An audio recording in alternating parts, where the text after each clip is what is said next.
The universe is not testing you. Originally published on medium.com and shamandao.com website on February 15, 2020. Article by Shaman Dao. Imagine your partner, your loved one or friend and/or family member testing you for whatever reason. Think about it, are they seriously coming from a space of love if they're testing you? Probably not. The truth is, the universe isn't testing us. The universe, God, Allah, Buddha, whoever your higher source is giving us options. Our job is to recognize our energetic patterns that either take away or add to our lives. That's our jobs, not the universe's or God's or any higher being. We are here to learn and to teach and to learn. This may be a hard pill to swallow for some, but each of us planned our lives before we were ever born on this planet. There is a planning stage before our souls descended down into our physical baby embryos. This planning stage consists of a council and a booklet of your karmic past. You may stand in front of the council and request whatever life you desire as the council flips through your booklet. What you want is not always what you will receive. We choose our family members, our place of birth, the expiration date for our physical body, death, our soulmates and partners, and every single second spent on this earth. Each one of us chooses that. We have a path to walk on. Many of us stray from the path, far, far away. There are moments in our lives that will make us question our existence and our lives. A whisper to slow down, a dream that saved a life, a vision of the future, an idea being fed to us. Many times, many times, we will brush it aside and forget about it. Until the life was saved by the whisper, until the vision became a reality and the idea became a successful business. That is when some of us awaken. We then become aware of our surroundings. Our vision becomes clearer, things that always looked the same, now seem out of place and we start questioning our lives.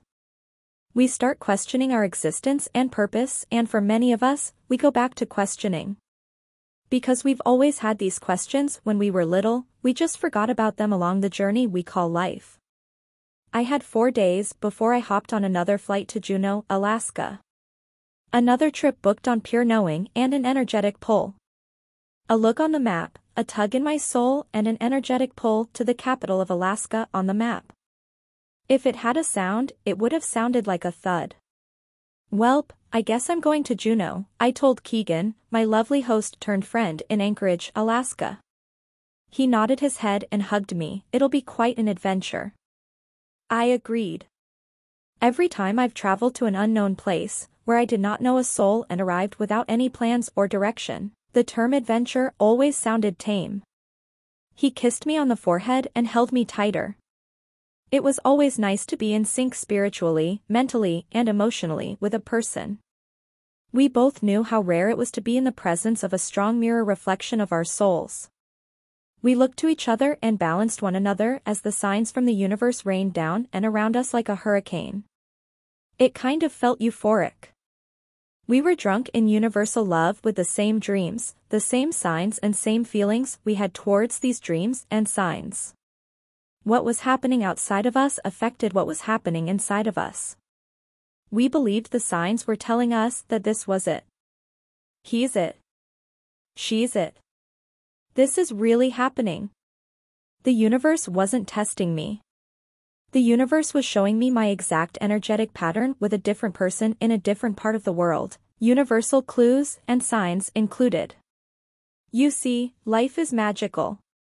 You are magical and I am magical. The moment we place our magic in someone else's hands, we lose our power. And that was exactly what I was doing. I was placing my magic into someone else's hand because I believed that all the signs pointed to him. I forgot how magical I was and wanted to give it all to him at that moment. This wasn't my first rodeo, you guys. 2 years ago, in a very vulnerable moment, similar to this one, I met a man on a bus in Copacabana, Bolivia. The serendipitous moments that happened before and after our initial meeting were magical. The kind of magic that people write about and films are made of. I got swept away in the universal signs and the magic of being in the same coffee shop at the same time in a large city. I got swept away in the coincidental moments of our 4 days we spent together before I went on with my journey into the Amazon rainforest. They have a saying in Thailand, same but different. It was kind of the same situation, the feelings, and the common denominator, me. It was kind of the same, but different. It's that energetic pattern we have within us that makes us who we are. Until we can understand and learn about our patterns and who we are, how in the world would another understand us? I know the universe loves me and protects me. I know that God, Jesus, Buddha, Allah, Mother Mary, and the entire universe has my back. They support me in my journey and give me options so that I can be the one to own my power and choices. They are there to show me who I am in the reflections of those I meet along the way. My job is to see how beautiful I am within each of these souls. My job to see and feel my way through the mirror reflections of the triggers that happen along the way. Trigger me and I will set myself free, for I am the gatekeeper in the prison I own. I chose this time to not give my power away to Keegan because it wasn't the right moment for either one of us. A lesson I had to learn the hard way with Mr. Copacabana. The right thing at the wrong time is not the right thing. Bless it and them and move on. Who knows, maybe one day in the future it might just be the right thing at the right time. Divine alignment is best served at divine timing. Life's journey isn't about giving our power away, but taking it back if it was given away. It is about owning our causes in the world and the positive and negative effects those generate. No, the universe isn't testing you, it's giving you options. It's showing you exactly who you are. Until you become aware of your surroundings and energetic patterns, you will wash, rinse and repeat until your patterns become thin and break off. Some people might break down. But sometimes we need to break down, to break through. Blessed be. Shaman Dao is the creator of the Quantum Y meditation, an effective blueprint for discovering another level of self-greatness and awareness. Subscribe to her email list to access valuable insights and to read more of her private thoughts.